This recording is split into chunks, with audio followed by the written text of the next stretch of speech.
نبی علیہ السلام کل غیر نبی سے ہر صفت میں افضل ہوتے ہیں، اور رسول اکرم صلی اللہ علیہ وسلم کل انبیاء علیہ السلام سے ہر صفت میں افضل ہیں۔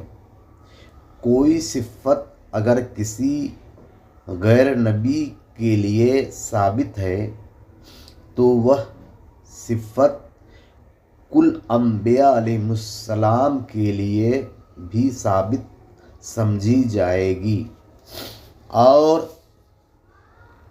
کوئی صفت اگر کسی نبی سے ثابت ہے تو وہ صفت رسول اکرم صلی اللہ علیہ وسلم کے لیے بھی ثابت سمجھی جائے گی۔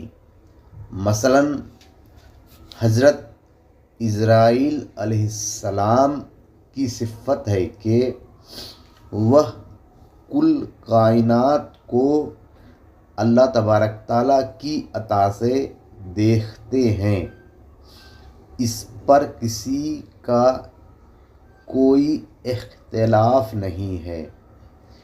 تو کل انبیاء علیہ السلام کے لیے بھی یہ صفت سمجھی جائے گی، اور رسول اکرم صلی اللہ علیہ وسلم کے لیے بھی یہ صفت ثابت سمجھی جائے گی۔